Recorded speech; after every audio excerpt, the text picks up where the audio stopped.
New project, ASP.NET web application,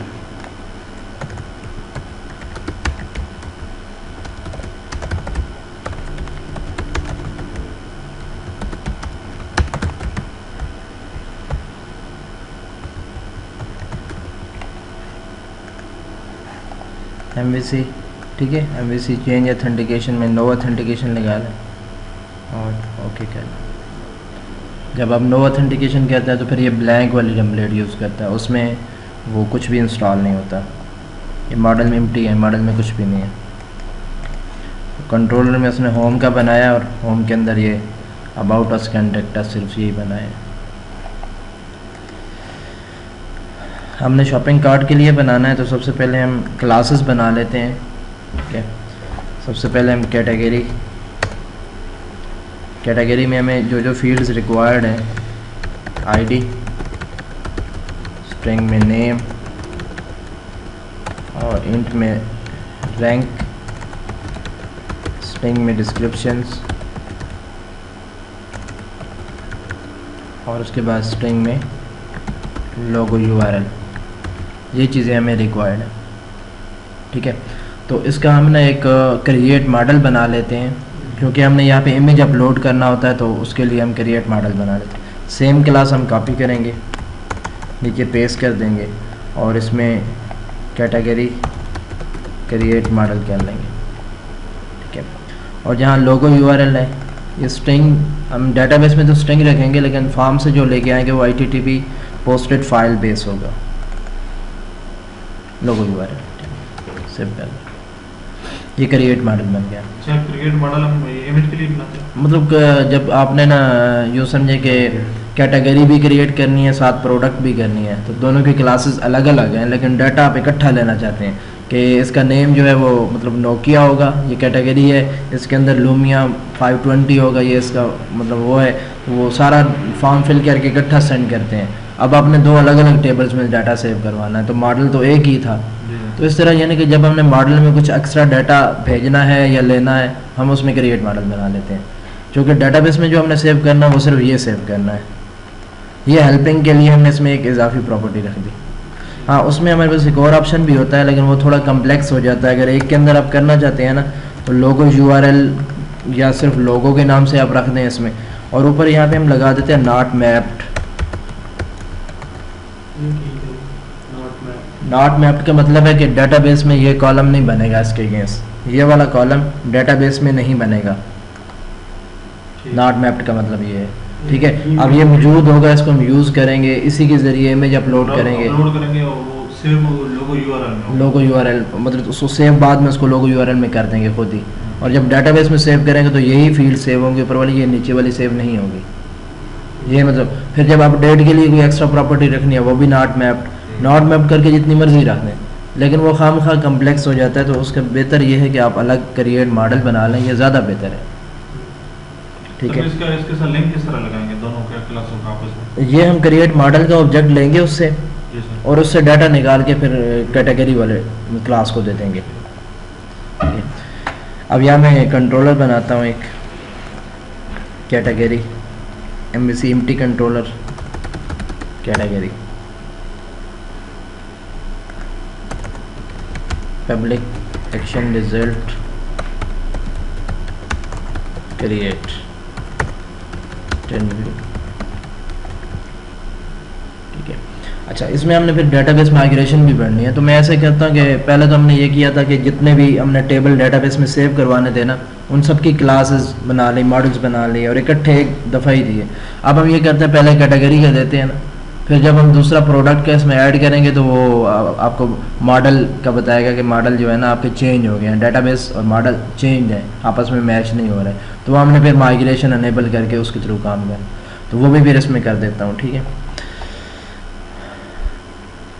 यहाँ पे आप एक क्लास बना लें, कोई भी, मसलन शॉप कॉन्टेक्स्ट के नाम से बना लें, कॉन्टेक्स्ट। ये DB कॉन्टेक्स्ट से इनहेरिटेड होगी, तो इसके लिए हमें एंटिटी फ्रेमवर्क इंस्टॉल करना है, NuGet पैकेज,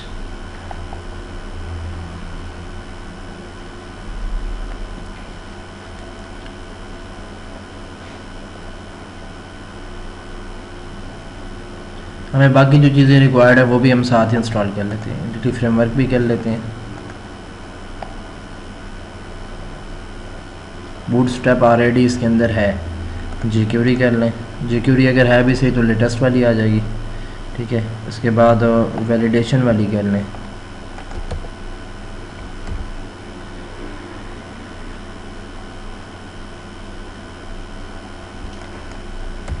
jQuery वैलिडेशन,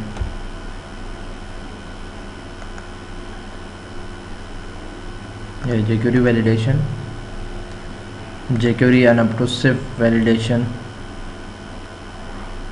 ये वाली, ठीक है।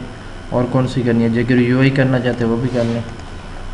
वैसे UI को वहाँ से हम डाउनलोड करते हैं आमतौर पे, क्योंकि उसमें फिर थीम वगैरह इंक्लूड करनी हो अपनी मर्ज़ी की तो वो भी हो सकती है। बस इसको हम इनहेरिट करेंगे DB कॉन्टेक्स्ट से।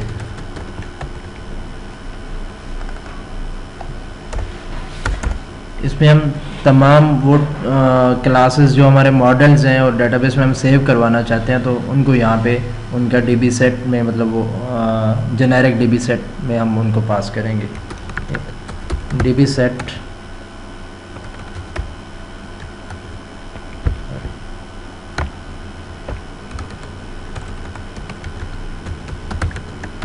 ऑफ कैटेगरी, और उसका नाम मैं यहाँ पे कैटेगरीज रख देता हूँ।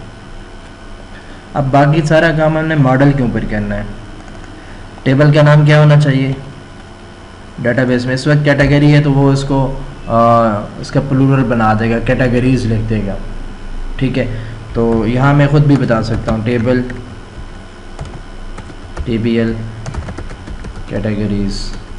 ये PHP वाले आमतौर पे इस तरह लिखते हैं। तो आप अगर इसका नाम ये देना चाहते हैं, अपनी मर्ज़ी का देना चाहते हैं तो अपनी मर्ज़ी का भी दे सकते हैं। इसी तरह जैसे यहाँ पे है नेम है, रैंक है और डिस्क्रिप्शन है, लोगो URL है। अब मैं चाहता हूँ यहाँ पे तो लोगो URL आए, लेकिन वहाँ कॉलम का नेम मैं कोई और रखना चाहता हूँ डेटाबेस में, तो वो भी आप कॉलम लिख के तो यहाँ name is equal to direct इसमें भी दे दें तो ये दूसरे वाला नेम पैरामीटर या स्ट्रिंग में नेम दे दें। आप नेम बता दें कि लोगो, अब वो इसके अगेंस्ट जो कॉलम बनाएगा उसका नाम लोगो रखेगा। जब एक दफ़ा क्रिएट हो जाएगा उसके बाद अगर हम वो मज़ीद कोई कॉलम ऐड करना चाह रहे हैं बस प्रॉपर्टी ऐड कर देंगे। हाँ, प्रॉपर्टी ऐड करते जाए तो होता जाएगा। फिलहाल हम यानी कि जो डिफ़ॉल्ट नेम है हम वही लेके चल रहे हैं, ठीक है। अच्छा, हमने कंट्रोलर बनाया, उसमें क्रिएट का मेथड बनाया, इसको रीबिल्ड करें एक दफ़ा। अब आपकी जितनी क्लासेस नई बनी हैं वो इसकी DLL में ऐड हो गई हैं। यहाँ पे राइट क्लिक करें, ऐड व्यू करें। इस वक्त ना मैं लेआउट के बगैर ही या एक लेआउट बना लेते हैं, वो सबके साथ वही इंक्लूड करते जाएंगे। यहाँ शेड में आप एक लेआउट बना लें, एडमिन लेआउट, लेआउट, ये लेआउट पेज।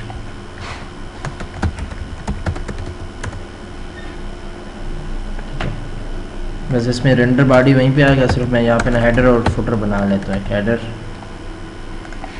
यहाँ पे फुटर, एक CSS की फाइल रख लेता हूँ यहाँ पे।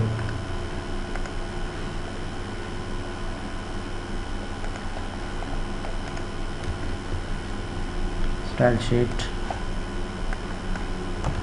admin.css के नाम से, उसमें मैं बताता हूँ जो हेडर है उसकी हाइट 100 px, बैकग्राउंड रेड और कलर वाइट आना चाहिए उसमें।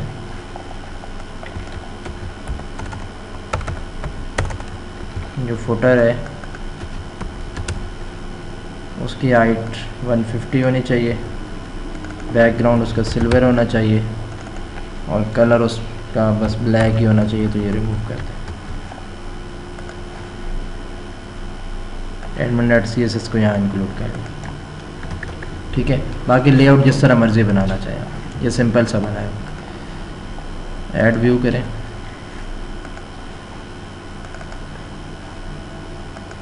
शेड में एडमिन लेआउट क्रिएट होगा। अच्छा, टेम्पलेट कौन सी यूज़ करेंगे? इसमें आप क्रिएट वाली टेम्पलेट यूज़ करें, ठीक है। और मॉडल की क्लास आपकी कौन सी होगी? ये कैटेगरी क्रिएट मॉडल यूज़ करें, ठीक है। डाटा कंटेक्स्ट की क्लास बेशक ना दें आप, और यहाँ पे रेफरेंस को ख़त्म कर दें, स्क्रिप्ट लाइब्रेरीज़ वाला ऐड कर दें, ये आपके पास आ गया। अब चूँकि हमने इसके साथ इमेज अपलोड करना है, ठीक है, बाकी तो सारी चीज़ें ठीक हैं, यहाँ पे इमेज का उसने नहीं दिया, मैं इसी को कॉपी करता हूँ, ये लोगो URL, लोगो URL, लेकिन यहाँ पे ये एडिटर यूज़ नहीं करना हमने। Input type file name is equal to logo URL, जो प्रॉपर्टी का नेम है वही, ठीक है, बाकी क्रिएट बटन और सारा कुछ ऐसे। लेकिन अब जब हमने इसके अंदर कोई अटैचमेंट अपलोड करनी है फॉर्म के साथ, तो हमें उसके साथ बताना पड़ता है encryption type multipart slash form data. तो वो अक्सर लोग स्पेलिंग की मिस्टेक करते हैं, तो आप इसमें ये कह लें form method is equal to नास encryption type is equal to multipart slash form data. आपने ये प्रॉपर्टी इसको बतानी है, ये वाली, ये कॉपी कर लें यहाँ से, ये ख़त्म कर लें। ये वैसे मैंने लिखा था देखने के लिए स्पेलिंग की मिस्टेक ना होता। यहाँ पे आए, यहाँ पे आपके पास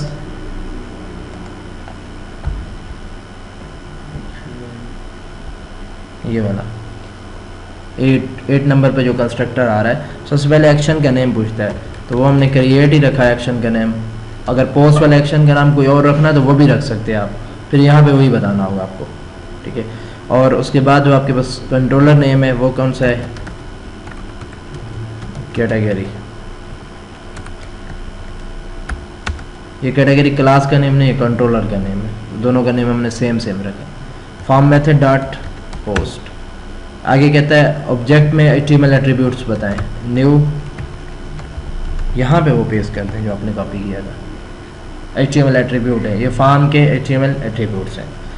अब अगर इसको मैं कहता हूँ व्यू इन फायरफॉक्स,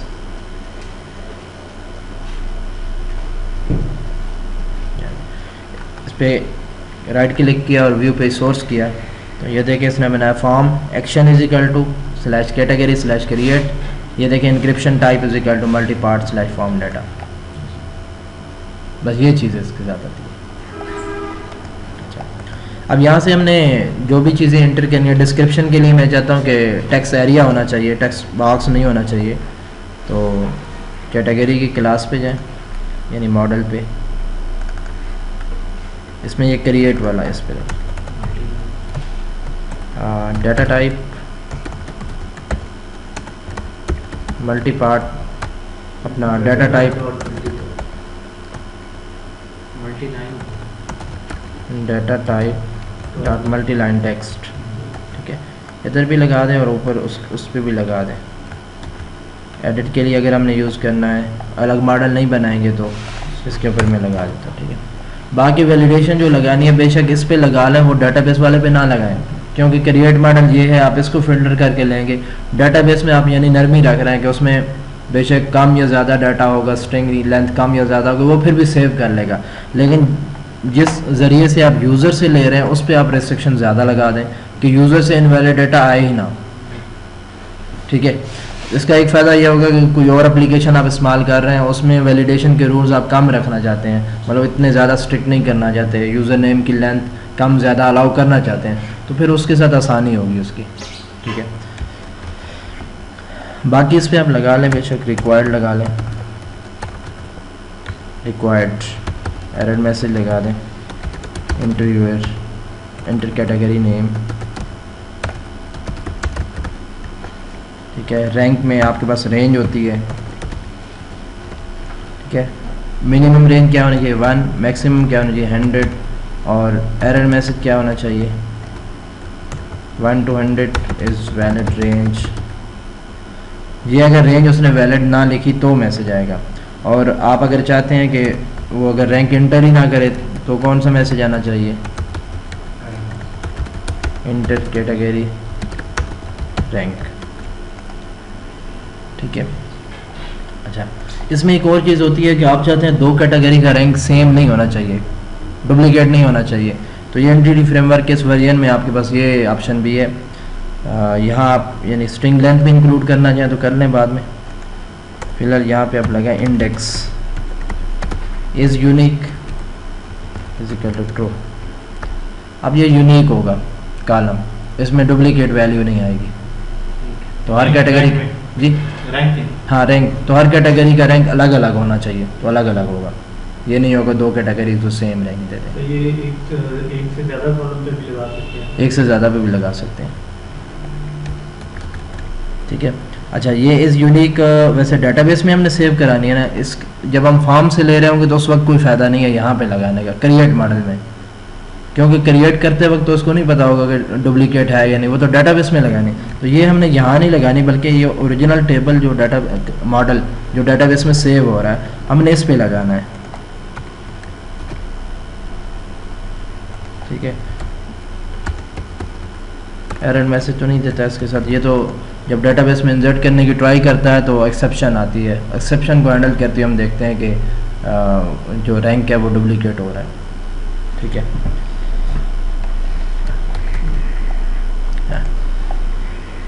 ये क्रिएट मॉडल की डुप्लीकेट करेंगे, इस पर HTTP पोस्ट लगाएंगे, HTTP पोस्ट, और यहाँ पे हम कैटेगरी का क्रिएट मॉडल लेंगे, category create model, form submit करेंगे, यहाँ पे आ जाएगा।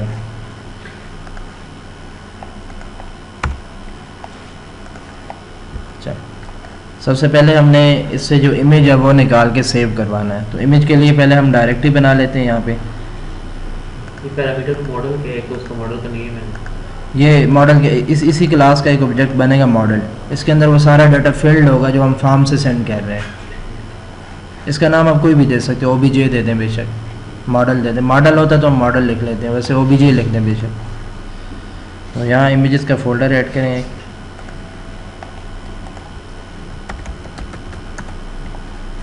इमेजेस के अंदर कैटेगरीज का फोल्डर ऐड कर लें, ठीक है। कैटेगरीज कर लें, कैटेगरीज हमने यहाँ पे सेव करवाने इमेजेस। तो सबसे पहले हम चेक करेंगे कि मॉडल वैलिड है या नहीं, model state dot is valid. अगर मॉडल वैलिड है तो ये सारा काम हम करवाएंगे, अदरवाइज़ वही जो मॉडल हमें मिला है उसी को वापस भेज देंगे व्यू के अंदर, ठीक है। ये सर्वर साइड वैलिडेशन होगी, अगर क्लाइंट साइड काम नहीं कर रही तो फिर ये काम करेगी। अब हमने चेक करना है क्या इमेज अपलोड हुआ है, तो उसके लिए इमेज लाजमन अपलोड हो। हम ये करते हैं कि हमारे पास जो कैटेगरी की क्लास है ये वाली क्रिएट मॉडल, इसमें हम लोगो URL के ऊपर रिक्वायर्ड भी लगा देते हैं, required error message upload category image या लोगो, ठीक है। अब इसका ये फ़ायदा होगा कि अगर आपने इमेज अपलोड नहीं किया और सबमिट कर दिया ना, तो वो सर्वर से वापस आके फिर आपको कहेगा कि इमेज अपलोड करें। ये भी मॉडल स्टेट के अंदर इज़ वैलिड, आपको वैलिड या नॉट वैलिड बताएगा, ये फील्ड भी चेक करेगा। तो अब हमें ये चेक करने की ज़रूरत नहीं कि मॉडल डॉट लोगो URL, ठीक है, इज इक्वल टू नल है या नहीं है, यानी इमेज अपलोड हुआ या नहीं हुआ, ठीक है।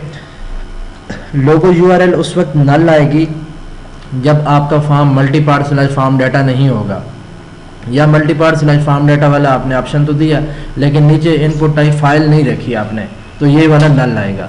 अदरवाइज़ अगर बटन भी पड़ा हुआ है इमेज अपलोड का और form multipart slash form data भी है, तो ये लोगो URL तो नल नहीं आएगी, लेकिन कंटेंट लेंथ जो है ना वो 0 हो जाएगी कि आपने इमेज अपलोड नहीं किया। और अगर इमेज अपलोड किया तो कंटेंट लेंथ ग्रेटर देन 0 हो जाएगी। तो ये चीज़ खुद इस वैलिड वाला खुद चेक करेगा, क्योंकि हमने ऊपर उसके ऊपर रिक्वायर्ड लगाया हुआ है कि इस फील्ड के अंदर कुछ ना कुछ डाटा आना चाहिए। तो डाटा तभी आएगा जब फाइल अपलोड होगी।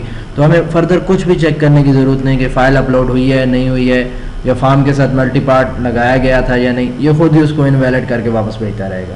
अब हमने सिंपल इसको सेव करवाना है, string logo URL is equal to URL क्या बनेगी, तो मैं इसको बताता हूँ कि slash images slash categories slash, यहाँ पे हमने इमेज अपलोड करनी है, ठीक है। ये पाथ है। आगे फाइल का नेम क्या बनेगा, प्लस मैंने बताया ग्लोबल यूनिक आइडेंटिफायर यूज़ कर लेते हैं, ठीक है। गेट डॉट न्यू गेट, ठीक है। उसके साथ वो डैशेस रिमूव करवाना है तो करवा ले, वैसे मैं वो लगे रहने देता हूँ, ठीक है। आगे हमने ना फाइल की एक्सटेंशन जो है वो ओरिजिनल वाली यूज़ करनी है, ठीक है। तो उसके साथ प्लस पाथ, पाथ हमारे पास क्लास है, इसके साथ एक मेथड है गेट एक्सटेंशन का। ये कहता है स्ट्रिंग में पाथ बताएं, यानी उस फाइल का नेम बताएं जिससे अपने एक्सटेंशन निकालनी है। तो वो फाइल कौन सी है, model dot logo URL dot file name, original जो फाइल नेम था उससे हमने लेंथ अपना एक्सटेंशन निकाली और ग्लोबल यूनिक आइडेंटिफायर को यूज़ कर लिया और ये हमने पाथ यूज़ कर लिया। तो ये हमारा पाथ बन गया फाइल अपलोड करने का, यहाँ पे फाइल अपलोड होगी। अब मैं यहाँ पे एक कैटेगरी का मॉडल बना लेता हूँ, category C is equal to new category, C dot name is equal to model dot name, उससे डाटा निकाल के इसको दे रहा हूँ। C dot rank is equal to model dot rank, C dot description is equal to model dot description, C dot logo URL. अब ये लोगो URL string है, ये स्ट्रिंग, और ये वाली जो इसमें हमने रखी है लोगो यूआरएल वो HTTP पोस्टेड बेस फाइल है।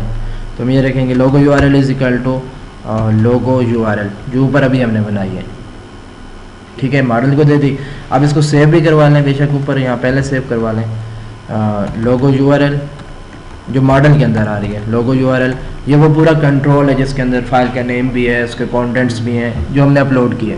इसका मतलब करें सेव एज, पूछता है कहाँ पे सेव करनी है, तो हमने सर्वर पे सेव करनी है तो उसको बताना है map server dot map path, server dot map path कि हमने सर्वर पे अपलोड करनी है। मैप पाथ कौन सा, यही जो लोगो यूआरएल बनाई है, यहाँ पे सेव कर दें, ठीक है। लोगो सेव हो जाएगी, उससे कैटेगरी का ऑब्जेक्ट भी बन जाएगा, कैटेगरी के अंदर हमने सारा डाटा डाल दिया। तो ये जो लोगो यूआरएल वो वाला नाम है जो हमने क्लास में बनाया था कैटेगरी सी, ये वाला लोगो यूआरएल, ये वाला तो ये है ना जो हमने स्ट्रिंग बनाई है, ये जो है ना लोगो यूआरएल ये है मॉडल डॉट लोगो यूआरएल जो हमने क्रिएट वाले मॉडल में बनाई। इसको अगर हमने सर सॉल्यूशन में इसका फोल्डर नहीं बनाना, सर्वर पे बनाना है इसका मतलब, तो ये सर्वर पे बना हुआ है ना। वैसे आपके पास जो है ना वो अगर आपको सर्वर वाले अलाउ करते हैं तो आप कर सकते हैं, ये system dot IO dot directory dot create directory आप कर सकते हैं क्रिएट, लेकिन अगर सर्वर ने आपकी एप्लीकेशन को अलाउ किया है कि वो फर्दर डायरेक्टरीज क्रिएट कर सकती है, तो अगर नहीं किया तो आप नहीं कर सकते। यहाँ आप चेक कर सकते हैं ना डायरेक्टरी एग्जिस्ट करती है या नहीं करती। डायरेक्टरी एग्जिस्ट कौन सी है, इसमें कह रहे हैं सर्वर डॉट मैप पाथ, ठीक है। इमेजेस, पहले इमेजेस को चेक करें, ठीक है। इफ नॉट, अगर एग्जिस्ट नहीं करती, ठीक है, सर्वर पे हमारे यानी कि रूट फोल्डर के अंदर इमेजेस की डायरेक्टरी अगर नहीं है तो फिर क्या करें, system dot IO dot directory dot create directory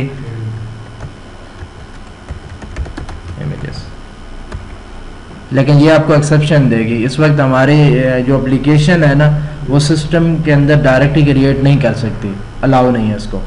फिर आप वो यूज़र को अलाउ करेंगे कि हाँ जी ये एप्लीकेशन आपकी वो रूल्स होते हैं ना सिक्योरिटी लेवल, वो फिर आप जब उसको डिफाइन कर देंगे कि ये आपका डायरेक्टली क्रिएट कर सकती है तो फिर आप कर सकते हैं, अभी नहीं कर सकते। तो इसको मैं कमेंट कर देता हूँ, डायरेक्टली भी बना सकते हैं। फाइल अपलोड करने की अथॉरिटी है इसके पास, वो अपलोड कर लेंगे। अब यहाँ पे हमने इसके अंदर ऐड करना है, डेटाबेस के अंदर ऐड करना है, तो यूजिंग में रखें। आपने शॉप कॉन्टेक्स्ट के नाम से बनाया था, shop context DB is equal to new DB dot categories dot add C DB dot save changes. Save changes आपको क्या रिटर्न करता है, एक इंटीजर रिटर्न करता है। आप एट ए टाइम डेटाबेस में कितनी चेंजेस कर रहे हैं, एक चीज़ आपने डिलीट का कहा कि ये डिलीट हो जाए, दूसरी आपने ऐड कर दी, तीसरी अपडेट कर दी, चौथी फिर ऐड कर दी, पांचवी फिर ऐड कर दी। अब एकदम से आपने DB dot save changes call किया तो आपको रिटर्न में 5 मिलेगा, मतलब जितनी चेंजिंग्स डाटाबेस में हुई हैं वो आपको नंबर ऑफ चेंजिंग्स रिटर्न करेगा। तो हम आमतौर पे फिर इसको ऐसे कर लेते हैं कि int result is equal to, ऐसे कर लेते हैं, डाटाबेस में सेव कर लें। और अगर रिजल्ट हमारे पास इंपॉर्टेंट हो कि 3 चीज़ें सेव होनी है, 4, फिर हम चेक कर लेते हैं R इज़ ग्रेटर देन 0, तो आपको कहाँ मूव करना है, ये आप ऐसे भी कर सकते हैं। तो वैसे इसको इस वक्त सिंपल कर लें बेशक। प्रिंट कराने हाँ, इसको अगर आप प्रिंट करना चाहते हैं या देखना चाहते हैं तो ग्रेटर देन 0 है तो फिर आप इसको करें return redirect to action, index वाले एक्शन पे मूव कर जाएं, ठीक है। और साथ में अगर इंडेक्स वाले एक्शन पे आप भेजना चाहते हैं कि कितनी चीज़ें सेव हुई हैं तो उसको आप टेम्प डाटा में रख लें यहाँ पे, इसको बल्कि इफ़ ना लगा यहाँ बेशक, इसको हम टेम्प डाटा में रख के उस पर भेज देते हैं। ज़ाहिर है जब ये वाला मेथड कॉल हो जाएगा ना db.save changes, उसमें हमने एक ऑब्जेक्ट ऐड किया हुआ है तो लाजमी ज़ाहिर है सेव होगा, एक चेंजिंग तो लाजमी होगी। हम यहाँ पे रख लेते हैं कि टेम्प डाटा, इसमें r के नाम से ही रख लेते हैं इजिकल टू r, यही r जो है ना टेम्प डाटा में r के नाम से रख लेते हैं, ठीक है। और जब ये इंडेक्स पे आएगा यहाँ पे तो हम निकालेंगे इंट r या कोई भी changes is equal to temp data में r। तो इसको कन्वर्ट भी करना पड़ेगा आपको इंटीजर में, कन्वर्ट टू इंट 32 या ये। अब यहाँ पे हम डिबगर लगा लेते हैं, चेक कर लेंगे कि चेंजिंग्स में 1 आता है या नहीं आता। तो एक से ज़्यादा चेंजिंग होगी 2 आएगा, 3 आएगा, 4 आएगा, ठीक है। अच्छा, अभी हमने डेटाबेस की कनेक्शन स्ट्रिंग नहीं दी तो डेटाबेस कहाँ बनेगा, आपका एक लोकल डेटाबेस बना देगा खुद ही, इसी के अंदर ही ऐड कर देगा। हमने इसके अंदर कनेक्शन स्ट्रिंग भी देनी है तो वो आप web.config में जाएंगे, इसमें आप देंगे कॉन्फ़िगरेशन के अंदर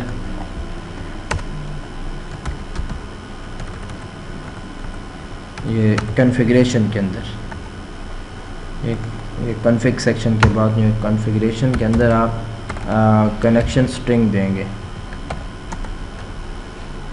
ठीक है। ये रिमूव के नाम से होता है, रिमूव नेम, अगर पहले से कोई ऐड है उसको रिमूव करना चाहते हैं, हमारे पास वो ऐड नहीं है, हम तो सिर्फ एक नई ऐड करना चाहते हैं, ऐड। कनेक्शन स्ट्रिंग क्या होगी यहाँ बतानी है, प्रोवाइडर क्या होगा, system dot data dot SQL client. ये अगर आपको भूल जाए या स्पेलिंग की मिस्टेक होने का चांस हो ना तो यहाँ किसी भी C# की क्लास में ना आप यहाँ करें सिस्टम, जैसे यूजिंग में लिखते हैं ना system dot data dot SQL client, ये बस ये आपने देखना है, ये उसको देनी है।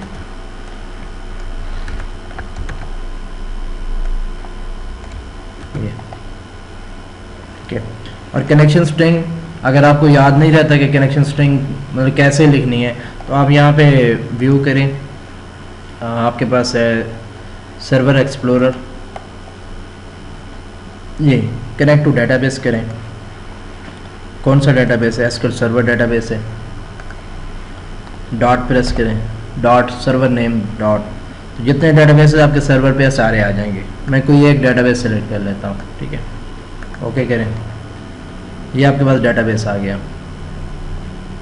इस पे राइट क्लिक करके प्रॉपर्टीज़ में जाएं तो ये इसकी कनेक्शन स्ट्रिंग आ रही है, इस कनेक्शन स्ट्रिंग को कॉपी करें और अपने इसके अंदर यहाँ पे पेस्ट कर दें। सिर्फ आपने ये इनिशियल कैटलॉग है ना कि डेटाबेस का नेम क्या होना चाहिए वो आप चेंज कर लें।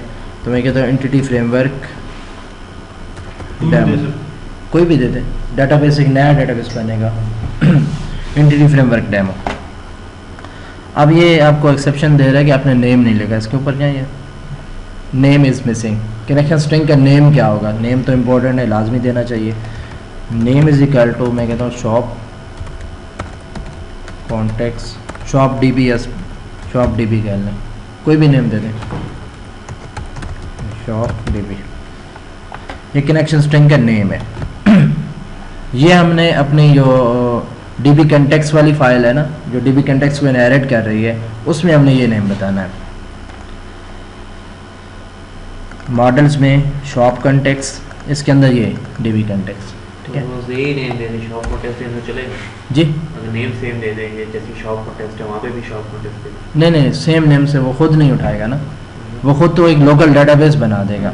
अब खुद बनाना चाहता है तो यहाँ शॉप कंटेक्स्ट, ये इसका मैंने डिफ़ॉल्ट कंस्ट्रक्टर कॉल किया ना, इसके साथ अगर बेस लगाए ना तो इसका पेरेंट का कंस्ट्रक्टर आता है, ये यानी DB कंटेक्स्ट के कंस्ट्रक्टर आ रहे हैं। उसमें एक ये है कि आप एम्प्टी छोड़ दें, एम्प्टी छोड़ देंगे तो आपके प्रोजेक्ट का नेम क्या है उसी नेम से एक लोकल डेटाबेस बना देगा, उसमें डाटा सेव करेगा। दूसरे नंबर पे ये कहता है स्ट्रिंग में आप नेम बता दें या कनेक्शन स्ट्रिंग पूरी की पूरी यहाँ पे लिख दें। तो यहाँ पे हम इस वजह से नहीं लिखते कि जब हम डिप्लॉय करते हैं तो ये तो DLL में चला जाता है सारा डाटा, इसको एडिट नहीं किया जा सकता। तो वो जो वेब डॉट कन्फिग होती है ना वो DLL में नहीं जाती, वो एज इट इज़ पड़ी होती है। नोटपैड में उसको एडिट करें और कनेक्शन स्ट्रिंग चेंज कर लें, ठीक है। तो यहाँ हम कनेक्शन स्ट्रिंग का नेम देंगे शॉप DB, अब ये उठाएगा,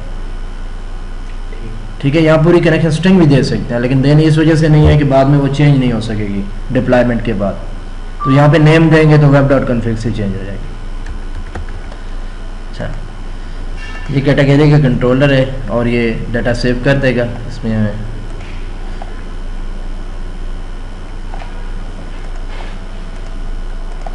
या आप कोई भी लोगो ले लें, लोगो जो मोबाइल,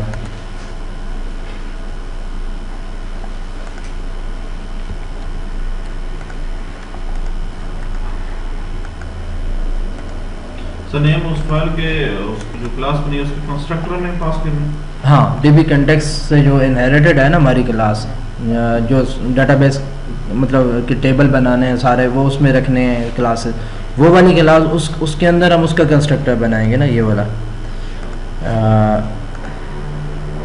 ये शॉप कंटेक्स्ट, ये हमारी मेन फाइल है जिसमें ये सारे टेबल हम डिफाइन करेंगे, कौन कौन से टेबल हमने बनाने हैं, ठीक है। हाँ, ये पब्लिक शॉप कंटेक्स्ट का कंस्ट्रक्टर हमने बनाया, डिफ़ॉल्ट कंस्ट्रक्टर। डिफ़ॉल्ट कंस्ट्रक्टर में ये हमने काम कुछ भी नहीं किया, सिर्फ इसके पेरेंट के कंस्ट्रक्टर को कॉल किया, यानी इस DB कंटेक्स्ट वाले जो कंस्ट्रक्टर बने हैं उनमें से एक कंस्ट्रक्टर कॉल किया, उसको हमने कनेक्शन स्ट्रिंग का नेम पास कर दिया, ठीक हो गया। अच्छा, अभी मैं यहाँ पे डिबगर लगा लेता हूँ यहाँ पे, और यहाँ भी लगा लेता हूँ दोनों, ठीक है।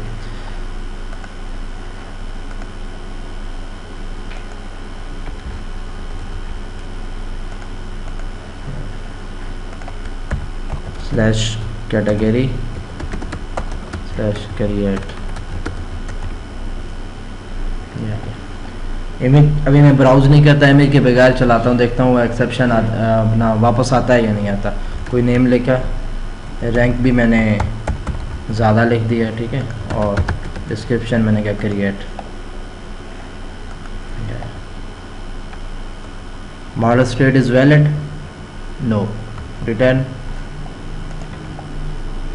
ये please upload category logo 1 to 100 valid.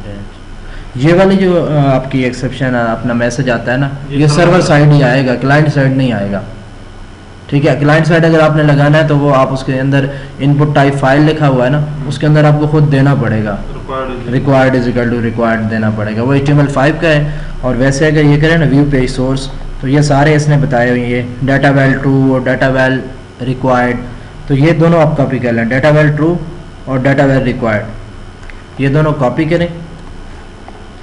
और आप अपने इसके अंदर जो आपने ये बनाया हुआ है यहाँ पे इनपुट टाइप, ये वाला, इसके अंदर आप पेस्ट करें डाटा वेल ट्रू, कि इसके अंदर कुछ ना कुछ आना चाहिए। और अगर नहीं आ रहा तो क्या मैसेज देना चाहिए इसे, अपलोड कैटेगरी लोगो। बेसिकली जो आप C# में वो एनोटेशन टैग लगाते हैं ना, वो कन्वर्ट होते हैं इसी में, data dash val is equal to true कि इसकी वैल्यू आनी चाहिए, डाटा वेल रिक्वायर्ड अगर नहीं आ रही तो ये वाला मैसेज होना चाहिए, ठीक है। लेकिन अभी ये काम तब करेगा जब इसके साथ आप वो फाइल्स इंक्लूड करेंगे, jQuery की फ़ाइल और jQuery वैलिडेशन वाली फ़ाइल। तो इसके लिए हमने जो लेआउट बनाया एडमिन लेआउट, इसमें हम यहाँ पे एंड पे jQuery और वो इंक्लूड करा लेते हैं, स्क्रिप्ट्स, ये jQuery।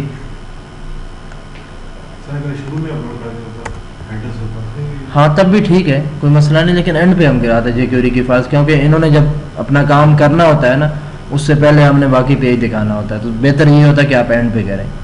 अच्छा, बाकी इसमें एक सेक्शन भी बना लेते हैं, रेंडर सेक्शन, स्क्रिप्ट्स और फाइल्स, के ज़रूरी नहीं कि हर पेज पे स्क्रिप्ट भेजे जाएँ, किसी पे भेजे जाएंगे, किसी पे नहीं भेजे जाएंगे। jQuery यहाँ इंक्लूड करा लेते हैं, और बाकी जो फॉर्म वाली फाइल्स हैं वो आप कहीं भी यहाँ पे ना @section scripts, यहाँ पे आपने वो स्क्रिप्ट इंक्लूड कराने हैं जो उस सेक्शन में जाएंगे। तो यहाँ कौन कौन से कराएंगे, jQuery वैलिडेट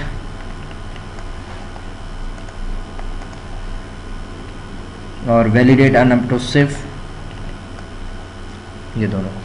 जब अनऑब्ट्रूसिव लगाएंगे वो अगर इमेज लोड किए बगैर उसको कर देते सबमिट तो नहीं कर देते? हाँ, ये जो वैलिडेट है ना वो तो आपके मैसेजेस शो कराती है, जितने मैसेजेस आपने लिखे हुए हैं इनवैलिड फील्ड के अगेंस्ट मैसेजेस शो करवाएगी।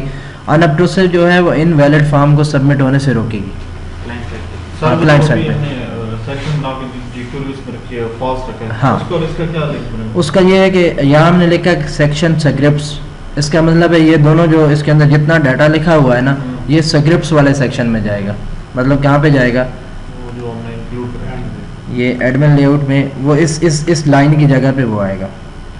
और फॉल्स का मतलब ये है, अगर फॉल्स में ना लगा था तो बाय डिफ़ॉल्ट ये ट्रू होता। और ट्रू का मतलब ये है कि ये सेक्शन मैंने लाजमी डिफाइन करना है, चाहे इसके अंदर मैं ये डाटा अपलोड ना भी करूं तो सेक्शन ऐसे बना के रखना लाजमी है। ठीक है, जैसे आपने पढ़ा था ना एक वर्चुअल मेथड पढ़ा था और एक एब्स्ट्रैक्ट मेथड पढ़ा था। एब्स्ट्रैक्ट को लाजमन ओवरराइड करना होता है, तो वर्चुअल को आप करें या ना करें। तो ये भी वही चीज़ है कि आपने अगर इसको ट्रू रखा तो ये एब्स्ट्रैक्ट बन गया, अब आपने इसको लाजमन ओवरराइड करना है व्यूज़ के अंदर। और अगर इसको आप फॉल्स रखते हैं तो मतलब ये वर्चुअल है, अगर इसमें कुछ डाटा सेंड करना है तो ओवरराइड कर लें वरना ना करें। ठीक है, अच्छा अब इसको दोबारा रन करें, क्रिएट वाला व्यू ओपन करें, क्रिएट, ये देखिए अपलोड कैटेगरी लोगो यहीं पे आ गया। अब वैसे भी आगे नहीं जाने देगा, आप इमेज अपलोड करें इसके अंदर कोई भी, ठीक है, लेकिन ये अभी मैसेज रिमूव नहीं हुआ। आप फील्ड के ऊपर थे ना, फील्ड से हटेंगे तो रिमूव करेगा। ये क्रिएट, आपने कहा क्रिएट, इसने कहा अपलोड इमेज, क्यों आप देखिए आ रहा है, लेकिन ये देखिए इस पे फोकस आप इसी पे हैं। आप इस पे आते हैं ना तो वो ख़त्म करिए। आप नेम लिखें नोकिया, अच्छा क्यों मोबाइल है, क्यों मोबाइल, रैंक क्या है 15, डिस्क्रिप्शन, सब डिस्क्रिप्शन,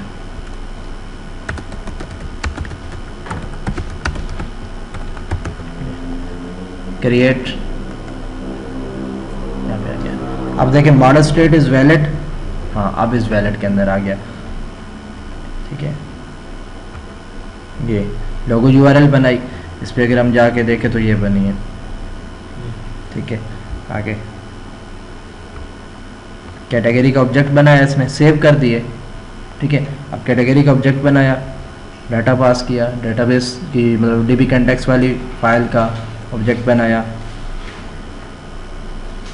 अब यहाँ से वो डाटा कलेक्ट किया इसने, सेव किया। आर में देखें तो ये देखें आर में बनना है, एक चेंजिंग होगी। तो वैसे हमने अगर action to action data send करना तो वो भी हमने टेम्प डाटा के अंदर इस आर को रखा हुआ है। ये देखें आर इंडेक्स पे जाएगा, ये देखें इन चेंजेस इज इक्वल टू 1, ये भी आ रहा है। ठीक है, रिटर्न व्यू, अब ये व्यू हमने ऐड नहीं किया हुआ। पहले तो ये चेक करते हैं कि हमने सर्वर का डेटाबेस दिया था, सर्वर पे डेटाबेस बना है, SQL server management studio.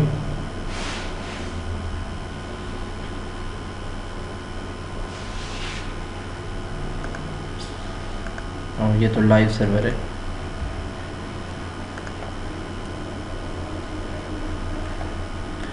Database ये एंटिटी फ्रेमवर्क डेमो, ये जगह तो वो हमने इंक्लूड कराया था कनेक्शन स्ट्रिंग लेने के।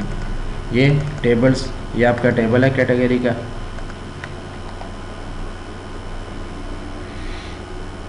ये इसके अंदर आपका डाटा आ चुका। ठीक है, अब हमने इसको इंडेक्स पे लेना है वापस। अच्छा, इसको कमेंट कर दे बेशक, ये हमें ज़रूरत नहीं है, वैसे चेकिंग के लिए लगाया था। यहाँ पे using shop context DB is equal to new DB, इससे हमने ना कैटेगरीज का डाटा लेना है। ठीक है, तो अब हमने कैटेगरी के अंदर इसका थोड़ी देर बाद लेंगे, पहले प्रोडक्ट एक रजिस्टर करते हैं ना, तो उसको एडिट और डिलीट कराते हैं फिर। ठीक है, फिर हम ना इसमें एक काम करेंगे कि हम ये देखना चाहते हैं कि इस कैटेगरी के अंदर कितनी प्रोडक्ट्स हैं, ये भी हमें व्यू पे शो होना चाहिए। अब ये उसके अंदर तो ऐड नहीं है ना कैटेगरी वाली क्लास के अंदर, तो हमें क्या करना पड़ेगा, क्या बनाएंगे, एक व्यू मॉडल बना लेंगे, ठीक है, कैटेगरी व्यू मॉडल, उसका नाम ये रख देंगे। उसमें बाकी सारी प्रॉपर्टीज़ वही होंगी, ठीक है, लोगो यूआरएल भी स्ट्रिंग में होगी, साथ में एक और होगी इंट कैटेगरीज, और कुछ और चीज़ें भी अगर उससे रेलेवेंट बताना चाहते हैं तो वो भी बता सकते हैं। तो आईडी का क्या उठाएंगे? हाँ, उसकी आईडी की बेस पे उठा लेंगे, ठीक है, वो खुद ही दे देगा। क्यूरी के अंदर हम क्यूरी लिखेंगे, क्यूरी में सारी चीज़ें आ जाएंगी। अच्छा, अभी पहले इसको सिंपल शो करा देते हैं, कैटेगरी से ही शो करा देते हैं, बाद में कैटेगरी व्यू मॉडल यूज़ कर लेंगे। तो यहाँ db.categories.toList कर लें, रिटर्न व्यू में ये भेज दें।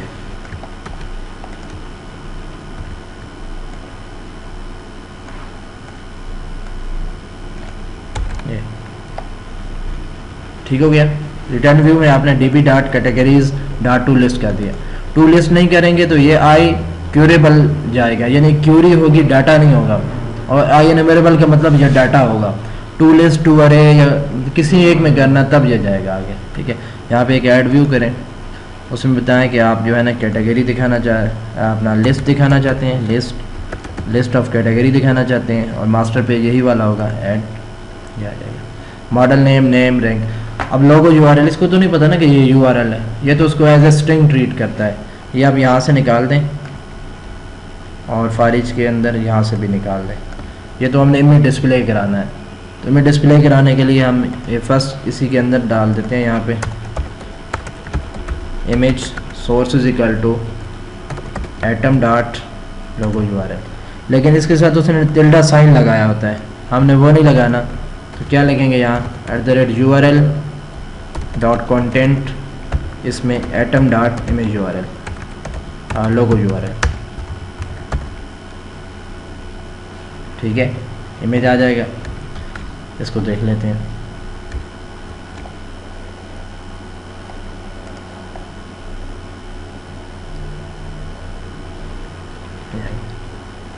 इसको अपना आप सब इमेजेस को सेम साइज़ में रखना चाहते हैं, बस CSS आपने जो इंक्लूड की है उसके अंदर आप लिख दें कंटेंट्स, ये एडमिन, उसमें आप एक क्लास बना लें has logo in first column, ऐसे कर लें, ठीक है। तो ये टेबल को क्लास दे देंगे, इसके पहले कॉलम में ना इमेज आएगी, तो उसमें बता दें, ये तो टेबल को क्लास देंगे ना, इसमें हम बताते हैं TD फर्स्ट चाइल्ड के अंदर जो इमेज आ रहा है उसकी विड्थ क्या होनी चाहिए, उसकी विड्थ 50px होनी चाहिए, हाइट क्या होनी चाहिए, हाइट 50px कर लें, और विड्थ आप 40px या 45px कर लें, ये 40 कर लें, ठीक है। पोर्ट्रेट टाइप इमेज होगा तो वो जिस तरह का आएगा, लैंडस्केप रखना है तो सारे एक जैसे रखना है, जैसे भी आप रखें, ठीक है। हम इसको लैंडस्केप कर लेते हैं, ठीक हो गया। अब आप यहाँ पे हैं कैटेगरी इंडेक्स वाले पे, इमेज के साथ आप अपना ये टेबल के साथ क्लास लगा लें has logo in first column, बस ये लगाना है, बाकी वो यानी जिस टेबल पे भी लगाना होगा आ जाएगा। सेव करें, रिफ्रेश करें, ये ठीक हो गया। अच्छा,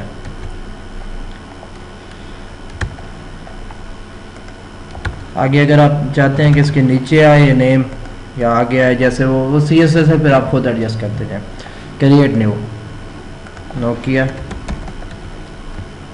10, फिर डिस्क्रिप्शन नोकिया की, और यहाँ नोकिया लोगो, ये ले लें आप,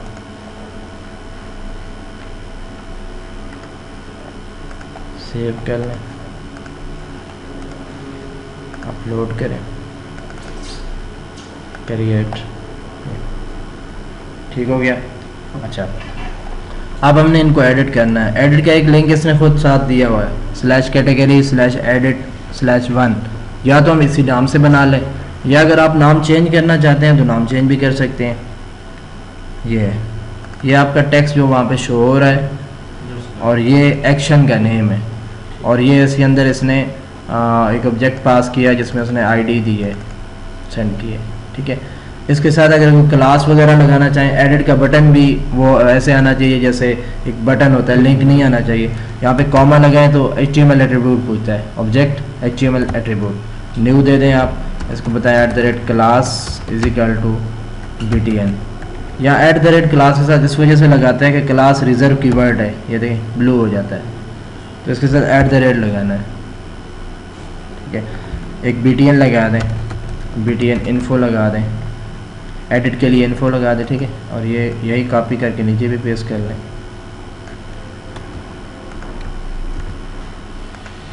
ये ठीक है। डिटेल के लिए आप ना सक्सेस लगा दें, और डिलीट के लिए आप और डेंजर लगा लें, अलग अलग कलर्स के बटन, ठीक है। तो इसमें हमने बूटस्ट्रैप ऐड नहीं किया ना, बूटस्ट्रैप ऐड भी कर लें, एडमिन लेआउट, और यहाँ पे बूटस्ट्रैप, ये bootstrap.main.css ये ऐड कर दें, आप रिफ्रेश करें, एडिट डिटेल और डिलीट, ठीक हो गया। अच्छा, अब अगर हम एडिट करते हैं, एडिट पे क्लिक करते हैं तो ये आपके पास आता है /category/edit/1, तो कैटेगरी कंट्रोलर का नाम है, एडिट के नाम से आपने मेथड बनाना है। अगर चेंज करना है तो यहाँ इसको बता दें कि एडिट नहीं होगा बल्कि कोई और होगा, यहाँ नाम बता दें कौन सा होगा, यहाँ बता दें एक्शन का नेम, तो मैं इसी नेम से कर लेता हूँ, जो नेम इसने रखी हूँ ताकि आसानी रहे। तो कैटेगरी में गया,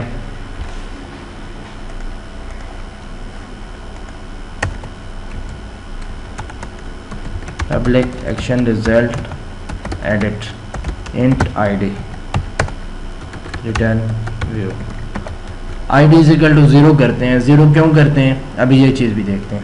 मैं इसको रन करता हूँ,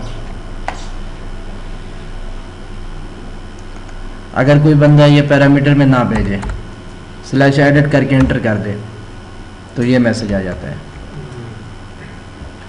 कहता है the parameter dictionary contain a null entry for the parameter id, कि id को नल वैल्यू मिली है, ठीक है, ऑफ नॉन नलेबल वैल्यू, यानी कि वो नॉन नलेबल है, उसके अंदर नल नहीं जा सकता और आप नल भेज रहे हैं।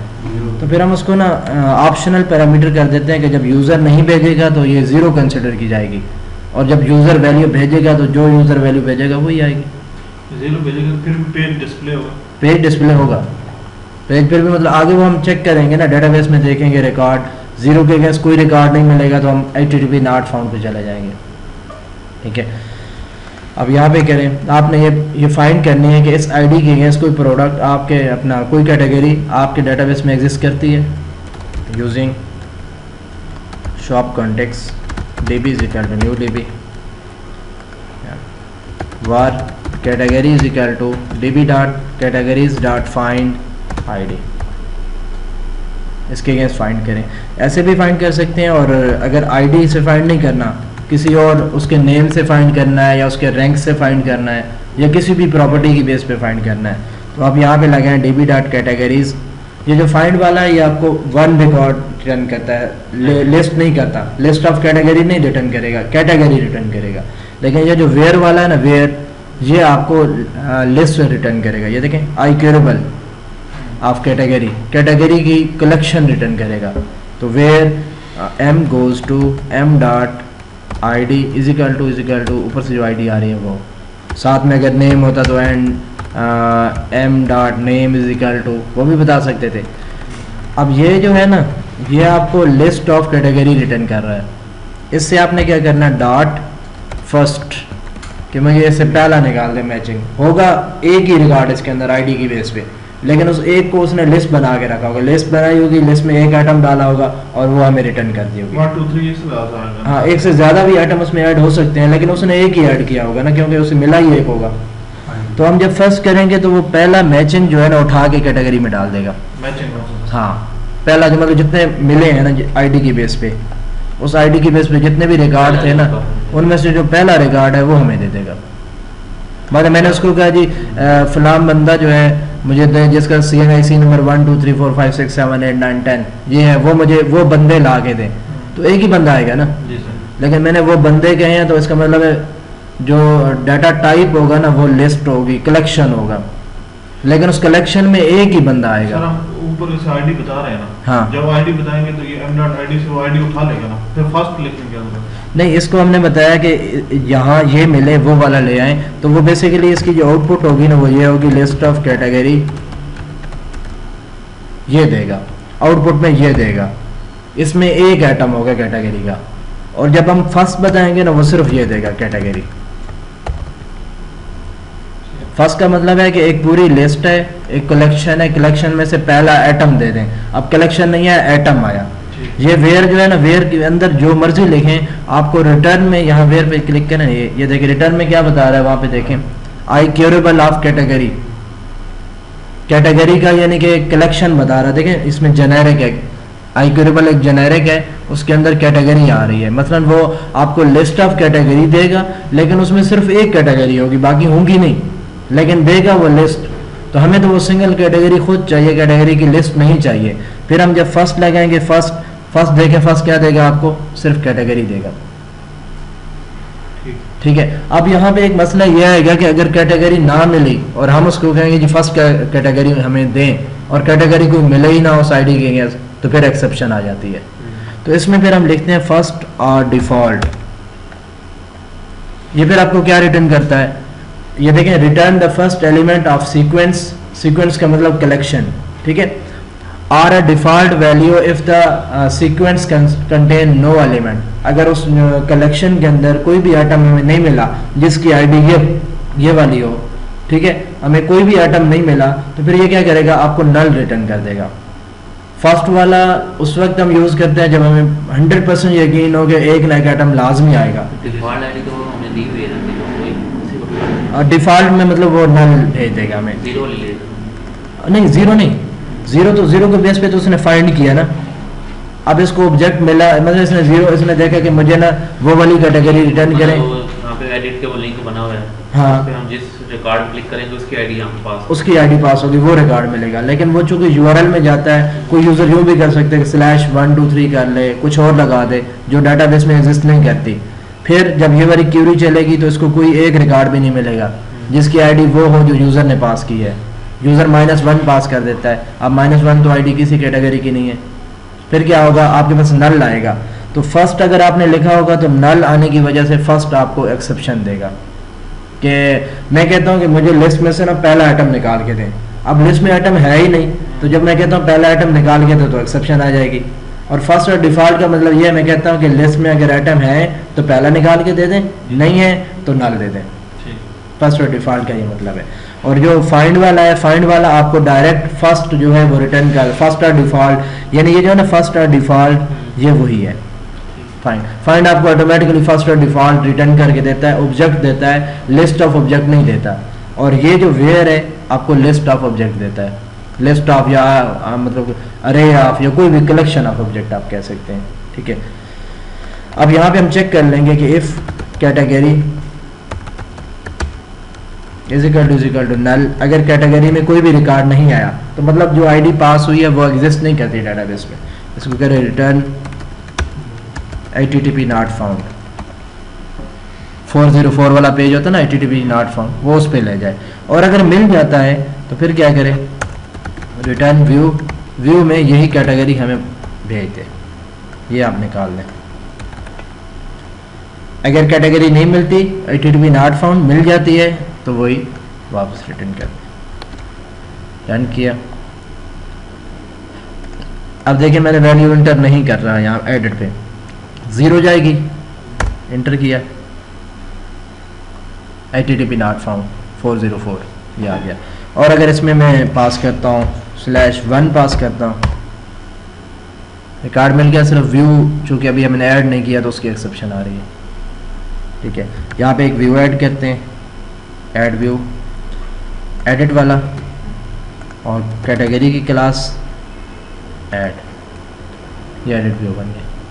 ठीक है।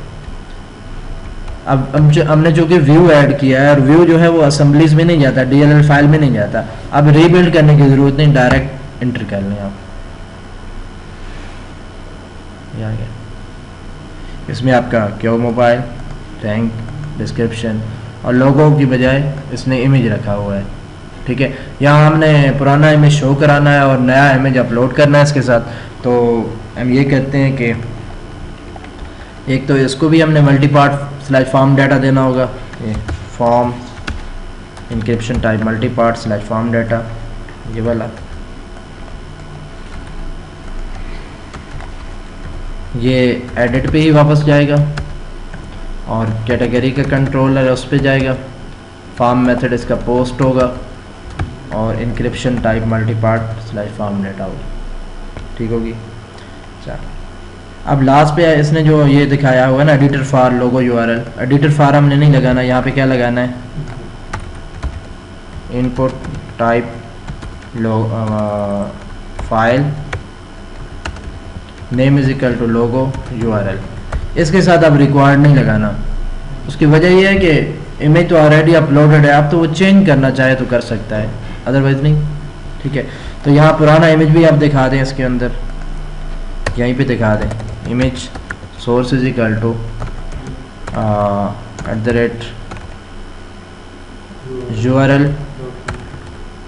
@url dot content model dot logo URL. Model के अंदर आ रही है ना, अभी उस वक्त एटम के अंदर आ रही थी, अब तो मॉडल के अंदर आ रही है, ठीक है। तो ये पुरानी इमेज दिखा देगा, नीचे बटन होगा चेंज करने का ऑप्शन, ये दोबारा एंटर करें, ये चेंज करना चाहते तो यहाँ से चेंज करना। अब ये सेव हो जाएगी दोबारा। हाँ, लेकिन अभी हमने कोड तो करना है ना कि सेव हुई है या नहीं। अच्छा, अब जो हमने क्रिएट में काम किया, काम वही करना है लेकिन थोड़ा सा चेंज होगा। ये क्रिएट में काम किया ना हमने, ये सारा कॉपी करें और यहाँ पे पेस्ट कर दें, काम यही करना है तकरीबन। लेकिन इस वक्त इसका नाम एक तो एडिट होगा, क्रिएट नहीं होगा। मॉडल आएगा, ऐसे हम चेक करेंगे मॉडल स्टेट वैलिड है नहीं है, ठीक है। फिर यहाँ पे अब हमें चेक करने की ज़रूरत है कि इमेज अपलोड हुआ है या नहीं हुआ, क्योंकि यहाँ पे रिक्वायर्ड नहीं लगाया उसके साथ जाओ। तो यहाँ हम चेक करेंगे if model dot logo URL not equal to null and model dot logo URL dot content length is greater than 0, फिर तो इमेज अपलोड करना है, अदरवाइज नहीं करना। तो इस सूरत में हम ये सारा कॉपी करें, कट करें, यहाँ पे इसके अगर इमेज अपलोड हुआ है तो ये जो मॉडल आया ना, ठीक है, हाँ इसमें इमेज था तो वो सारा सेव कर दे। सेव कर लिया, सेव करने के बाद यहाँ हमने कैटेगरी का ऑब्जेक्ट बनाया ना, अब ऑब्जेक्ट नहीं बनाना, अब हमारे पास डेटाबेस में कैटेगरी एग्जिस्ट कर रही है, वही कैटेगरी गेट करनी है। कैसे गेट करनी है, जैसे यहाँ आपने गेट की थी, ये वार कैटेगरी इज इक्वल टू, ठीक है, या ये वाली, ये एडिट में हमने यहाँ अगर इमेज था तो उसको अपलोड कर दिया और स्ट्रिंग में यूआरएल बना ली। लेकिन इस यूआरएल में अभी इसको मैं ऐसे करता हूँ कि ये स्ट्रिंग यूआरएल में डिफाइन यहाँ बाहर करता हूँ, यहाँ string URL is equal to Lang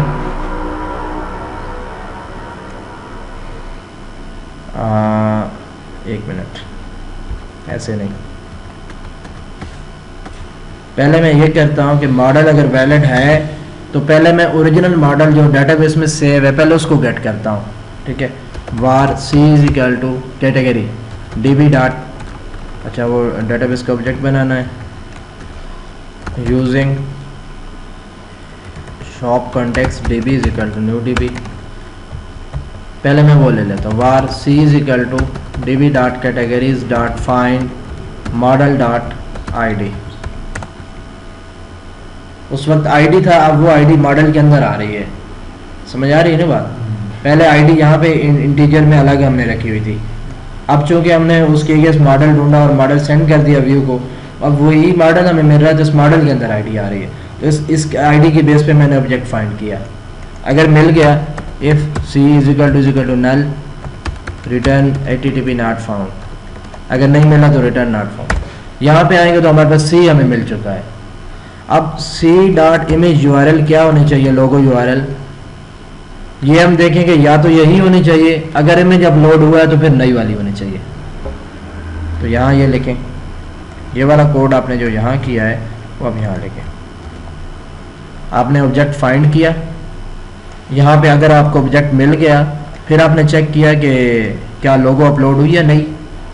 अगर अपलोड हुई है तो आपने क्या किया, एक स्ट्रिंग लोगो यूआरएल एक नई बनाई और सेव कर ली। सर ये सी तो नहीं यूज कर रहा है इसमें। अभी सी कर लेते हैं ना, यहाँ स्ट्रिंग में लोगो यूआरएल के बजाय सी डॉट लोगो यूआरएल कर लेते हैं। सी को नई लोगो यूआरएल मिल गई और सेव करते वक्त भी बता देते सी डॉट लोगो यूआरएल, सेव हो गई। अब लोगो यूआरएल सी को नहीं मिल गई है, बाकी प्रॉपर्टीज हम यहाँ दे देते हैं, C dot name is equal to model dot name, C dot description is equal to model dot description, C dot rank is equal to model dot rank. और सी के साथ लोगो यूआरएल तब आएगी जब कोई अपलोड होगी, अदरवाइज वही पुरानी सी के साथ पहले ही एग्जिस्ट कर रही है। ठीक हो गया। अब यहाँ आपने सेव करना है db dot entry of C dot state is equal to entity state dot modified, और ये आप ना भी लिखें ना फिर भी उठा लेगा। अब यहाँ कहते हैं db डॉट सेव चेंजेस। आपने ऑब्जेक्ट के अंदर ये आपको तब लिखना पड़ता है जब आप ऑब्जेक्ट गेट नहीं करते और उसको वैसे बताते हैं भाई एक ऑब्जेक्ट जिसकी आईडी 1 है उसकी यूआरएल अब ये वाली कर दें, तो फिर उसे बताना पड़ता है। अभी तो हमने इसी से लिया था ना, इधर ही लिया है ना, इसके अंदर ही। अभी डेटाबेस का कनेक्शन क्लोज नहीं है और सी में हमने चेंजिंग कर दी है, तो हमें बताने की ज़रूरत नहीं है, वो खुद ही समझ जाएगा कि सी इसने गेट किया और सी को चेंज किया तो मतलब डेटाबेस में चेंजिंग हुई है। ठीक है, तो रिटर्न इसमें कहते हैं return redirect to action index, ये इंडेक्स पे वापस चला जाए। रन किया। अच्छा ये सी नीचे भी बनाया हुआ है ना, इसको ख़त्म कर दें। ये जो दूसरे वाला कोड था क्रिएट वाला में,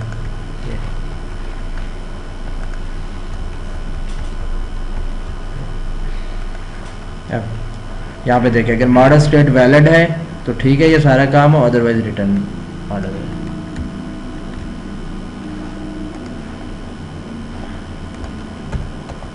स्लैश कैटेगरी स्लैश इंडेक्स, ये आ गया। आपने क्या क्यों मोबाइल एडिट करना है, ये आ गया। मैंने कहा इसका रैंक जो है ना वो 10 हो जाए। Save. The model item passed into dictionary is the type of create model.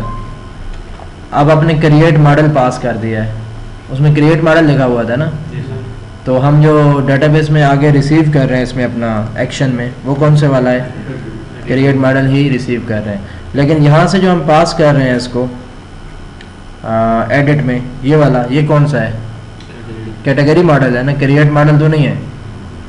तो व्यू पे हम क्रिएट मॉडल ले रहे हैं, यहाँ से हम कैटेगरी मॉडल पास कर रहे हैं, तो वो प्रॉब्लम आ रहा है। तो हम ये करते हैं कि हम कैटेगरी मॉडल ही यूज़ कर लेते हैं ना, क्रिएट मॉडल यूज़ नहीं करते, बाकी सारी प्रॉपर्टीज़ वही हैं। हाँ लोगो का मसला आ जाएगा, तो फिर यहाँ पे हमें ज़रूरत पड़ेगी कि हम एडिट मॉडल यूज़ कर लें।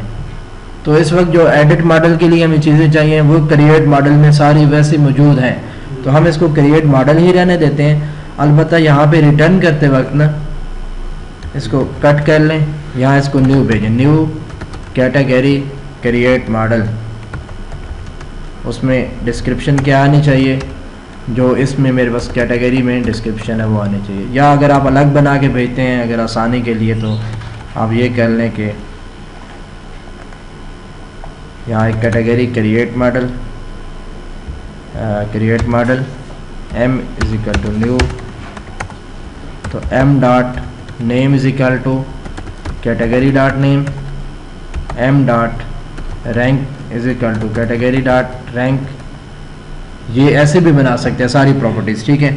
और एक और होता है आसान मेथड, वो ये होता है कि आपने ये किया ना डॉट फर्स्ट डॉट डिफ़ॉल्ट, इससे पहले आप सेलेक्ट की एक कमांड होती है, सेलेक्ट का फंक्शन होता है, उसके थ्रू इसको आप किसी दूसरे ऑब्जेक्ट में खुद ही कन्वर्ट कर सकते हैं। कैसे, dot select m goes to, हमारे पास जो m आ रहा है वो किस चीज़ का ऑब्जेक्ट है, कैटेगरी का। हमने इससे बनाना क्या है, कैटेगरी क्रिएट मॉडल। तो यहाँ करें न्यू कैटेगरी क्रिएट मॉडल, ये जितने भी m है ना उनको कन्वर्ट कर दें क्रिएट मॉडल में। अब बताना भी पड़ेगा कि m का डाटा क्रिएट मॉडल में किस किस प्रॉपर्टी को कैसे कैसे देना है। तो यहाँ मैं कहूँगा कि आपके पास जो है ना क्रिएट मॉडल, इसमें कौन कौन सी चीज़ें हैं, नेम है, इसको नेम को कहाँ से वैल्यू मिलेगी, जो m के अंदर नेम है वो उसको दे दें, ठीक है। इसी तरह अच्छा क्रिएट नहीं बल्कि एडिट मॉडल यूज़ करना पड़ेगा हमें, क्योंकि क्रिएट मॉडल में हमारे पास लोगो यूआरएल जो है HTTP पोस्टेड फाइल बेस है, हमें एक स्ट्रिंग भी चाहिए जो पुरानी है। अभी देखें यहाँ पे मैं दोबारा जाता हूँ ना, आपको बताता हूँ यहाँ पे ये मॉडल है कैटेगरी। अगर हम ये वाला यूज़ करते हैं ना पहले वाला, तो हमें लोगो यूआरएल तो मिल जाएगी एग्जिस्टिंग जो है इस वक्त, लेकिन नई लोगों के लिए HTTP पोस्टेड फाइल बेस जो रखना है वो इसमें नहीं है। फिर उसके लिए हमें ये यूज़ करना पड़ेगा। हाँ ये हो जाएगा, इसमें लोगो यूआरएल है, लेकिन जो एग्जिस्टिंग लोगो यूआरएल है वो हमें स्ट्रिंग में पड़ी हुई है, वो हम कहाँ रखेंगे, वो इसमें नहीं है। फिर हम ये करते हैं कि इसको डुप्लीकेट करते हैं मॉडल को, इसका नाम हम क्रिएट के बजाय एडिट मॉडल कर लेते हैं। एडिट मॉडल में लोगो यूआरएल वो रखी हुई है और एक प्रॉपर्टी रख लेते हैं स्ट्रिंग के नाम से, उसको कहते हैं करंट लोगो। करंट लोगो, अब करंट लोगो भी आ गई और नई लोगो अगर अपलोड हुई तो वो भी आ गई, और नाम हमने रख दिया एडिट मॉडल। इसके साथ हम एडिट मॉडल बना लेते हैं। ठीक है, नेम आएगा, डिस्क्रिप्शन m.description आएगी, अच्छा id m.id आएगी, और लोगो यूआरएल करंट लोगो m.logo URL। ठीक है, उस मॉडल में जो लोगो यूआरएल है वो हमने करंट लोगो के अंदर डाली। बाकी क्या चीज़ रह गई, रैंक रह गया, rank is equal to m.rank। Sir वो जो हमने एडिट किया तो वो जो डेटाबेस में ऑलरेडी सेव था इमेज, वो इधर आ जाएगा। हाँ, ये ऑलरेडी जो सेव है ना डेटाबेस में कैटेगरी का ऑब्जेक्ट वो m होगा। ठीक है, उस m से हमने न्यू कैटेगरी मॉडल बना लिया, क्रिएट एडिट मॉडल। वो ऐसे ही है जैसे आपने पहले ले लिया होता और फिर आपने m ऐसे बनाया होता, एक एक को वैल्यू अलग दी होती, वो समझ गया, वो ये करें या ऐसे करें की बात है। अब ये यहाँ पे हमारे पास ये जो आएगी ना कैटेगरी, ये होगा कैटेगरी एडिट मॉडल, और इसको डाटा कहाँ से मिला होगा, वो जो कैटेगरी का ऑब्जेक्ट डाटाबेस में एग्जिस्ट कर रहा है उससे मिला होगा। जब ये दोबारा सेव करेंगे तो इसका फिर कोड किधर जाएगा? फिर ये हमारे पास एडिट मॉडल है ना, एडिट मॉडल से हम डाटा लेंगे, कैटेगरी दोबारा लेंगे डाटाबेस से, और एडिट मॉडल का डाटा फिर कैटेगरी को देंगे और फिर सेव कर देंगे। ठीक है, यहाँ तक तो समझ आ गई ना। अब हमने रिटर्न व्यू में हमने यहाँ पे क्या भेजा, कैटेगरी। अब ये कैटेगरी कौन सी है, एडिट मॉडल है या सिंपल कैटेगरी का ऑब्जेक्ट है ये वाला? नहीं एडिट मॉडल है। ये देखें ना, हमने इसमें किया था ना न्यू एडिट मॉडल, इसको कन्वर्ट कर लिया था एडिट मॉडल में। ठीक है, यह आप समझ लें हमने यूँ किया था। पोस्टफिट में भी नीचे ठीक करेंगे, हाँ उसमें भी ऐसे ही करेंगे। यहाँ पे अब हमारे पास क्रिएट नहीं आएगा बल्कि एडिट मॉडल आएगा। और इसी तरह अगर मैं व्यू पे जाता हूँ, गो टू व्यू, इसमें भी हमने ऊपर लिखा हुआ ना यहाँ कैटेगरी एडिट मॉडल आएगा। बाकी सारी प्रॉपर्टीज़ वही हैं, कहीं भी हमें कोई प्रॉब्लम नहीं आएगी।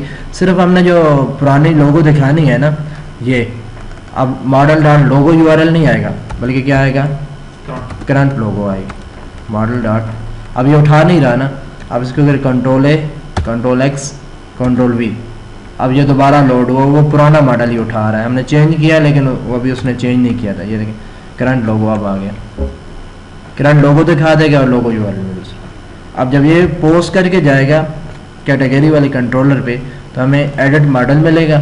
इस एडिट मॉडल में जो आईडी है उसकी बेस पे हम ओरिजिनल ऑब्जेक्ट डाटाबेस से फाइंड करेंगे, ये कैटेगरी का ऑब्जेक्ट होगा। हम चेक करेंगे कैटेगरी का ऑब्जेक्ट नल तो नहीं है, ऐसा तो नहीं हुआ कि यूज़र ने फॉर्म में चेंजिंग करके आईडी कोई और भेज दी हमें। ठीक है, तो फिर आगे हमने देखा कि मॉडल डॉट यूआरएल नया अगर ऑब्जेक्ट अपलोड हुआ है तो फिर हमने सेव कर दिया, यानी कि अपना नया इमेज अपलोड हुआ है तो वो सेव कर दिया। इसके बाद हमने कहा जी नेम वगैरह कहाँ से, वही एडिट मॉडल से सारी चीज़ें वापस लेके इसको दी और सेव कर दिया। समझ आ गया? अब हमने यानी एडिट मॉडल से भी काम कर लिया, क्रिएट मॉडल से। इसको रन करें,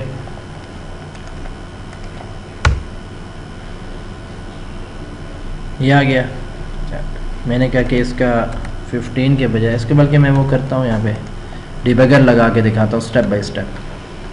यहाँ पे पोस्ट पे इसका मैंने कहा 10 रैंक हो जाए, सेव, ये आ गया। अब ये देखिए एडिट मॉडल में सारी चीज़ें आ गई। लोगो यूआरएल इस वक्त नल आ रही है, मतलब नया इमेज अपलोड नहीं हुआ, और पुरानी लोगो क्या है, करंट लोगो भी नल आ रही है। करंट लोगो क्यों नल आ रही है कि करंट लोगो को हमने फॉर्म के अंदर रखा नहीं है, हिडन फील्ड में हमने शो तो कराया था, इमेज शो तो हो गया, लेकिन हिडन फील्ड में रखा तो नहीं ना कि वापस भी करंट लोगो आए। तो इसको स्टॉप करें और आपके पास एडिट, यहाँ पे हिडन फील्ड में जैसे आईडी रखते हैं ना, ये आईडी हिडन फील्ड में रखी हुई है ना इसने, इसी तरह आप HTML dot hidden for m goes to m dot current logo, ये भी ये हम क्यों डेटाबेस में हमारे पास सेव हो जाता है ना, हाँ। वो ही हम शो करा रहे हैं। हाँ, तो वो जब बल्कि ठीक है, इसको अगर हम ना भी रखें ना करंट लोगों को तो कोई मसला नहीं। उसकी वजह ये है, अब देखें हमने जो सिनेरियो यूज़ किया उसमें हम ये हिडन फील्ड ना भी रखें तो काम चलता है। अभी देखें हमारे पास ये आया था ना, ऐसे लोगो यूआरएल नल आ रही है तो ठीक है, कोई बात नहीं, ओरिजिनल ऑब्जेक्ट तो हम डेटाबेस से लेंगे ना, उसके साथ लोगो यूआरएल आ रही होगी। अभी देखें यहाँ पे एक तो हम चेक किया मॉडल स्टेट वैलिड है, अच्छा इसने क्या वैलिड नहीं है। अच्छा, इसकी वजह यह है कि एडिट में हमने वहाँ लोगो अपलोड करने का लिखा हुआ था कि लाजमन होने चाहिए, गो टू डेफिनेशन, ये हमने लिखा हुआ था। एडिट में ये रिक्वायर्ड नहीं लगाना कि पता नहीं वो लोगो चेंज करेगा या नहीं करेगा, तो ये ख़त्म कर दें, ये ठीक है ना। दोबारा रन करें,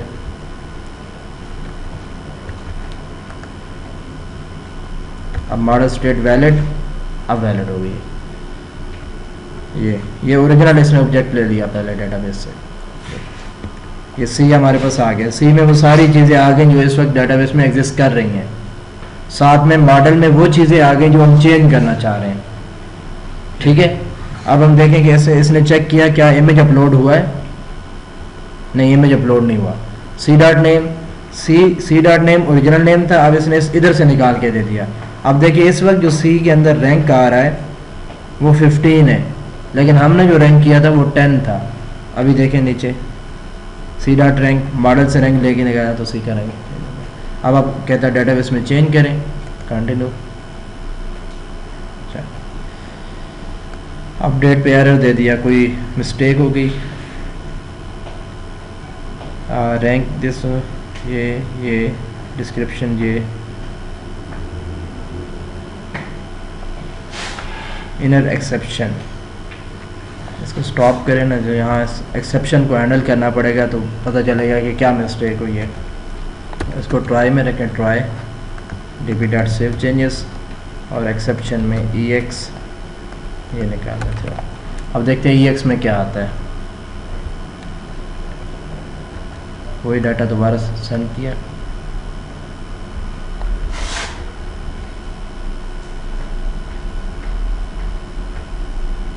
एक्सेप्शन आई, देखिए ex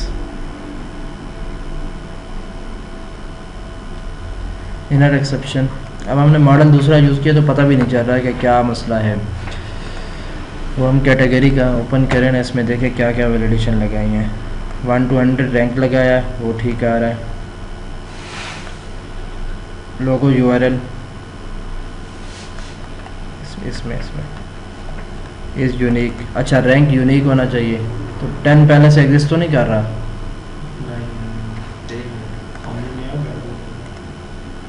ये 10 पहले नोकिया का है ना, इसकी भी हमने 10 किया तो तब वो नहीं करने दे रहा। समझ आई बात की, हमने 10 दोबारा नहीं कर सकते। चलो 10 नहीं कर सकते तो हम कोई और कर लेते हैं। इस यूनिक मतलब काम कर रहा है, हाँ, इसको 5 कर लें। एक्सेप्शन तो सर चलते वक्त ठीक नहीं है। नहीं तो इसको आप हैंडल करेंगे ना, एक्सेप्शन में फिर चेक करेंगे कि क्या अब पॉसिबल एरर क्या है। ठीक है, रैंक आप दोबारा चेक करेंगे तो वो हो जाएगा सही।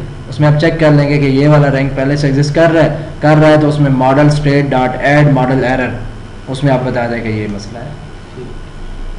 चलते हुए एक्सेप्शन नहीं आएगी, ये तो डेवलपमेंट कर रहे हैं तो उस वक्त आप देखें। ट्राई, सेव हो गया, देन व्यू 5। अब लोगो चेंज करें, बाकी सारी चीज़ें वही रहने दें। लोगो आप अपडेट कर दें, क्यों मोबाइल, यहाँ एक नई लोगो ले लें, क्यों मोबाइल लोगो, आप ये वाली लोगो ले लें।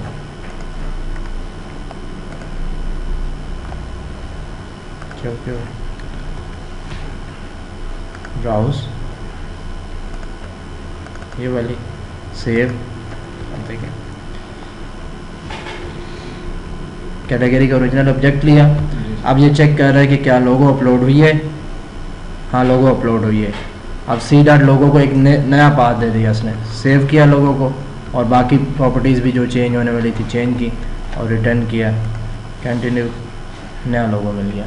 लोगो अपलोड नया लगाएं या ना लगाएं दोनों तरह से अपडेट कर रहा है। अब डिलीट करना है तो डिलीट वाली वीडियो मैंने ऑलरेडी आपको दी हुई, डिलीट हो जाएगा। इसके अलावा तो कोई चीज़ रिपीट नहीं करनी ना, काफ़ी है। रीड में सिर्फ आईडी पास करेंगे उसको सेव करा देंगे। हाँ गेट बस की जरूरत नहीं है। वो एजेक्स के थ्रू डिलीट करा देना जो आपको वीडियो दी थी एजेक्स वाली, ठीक है।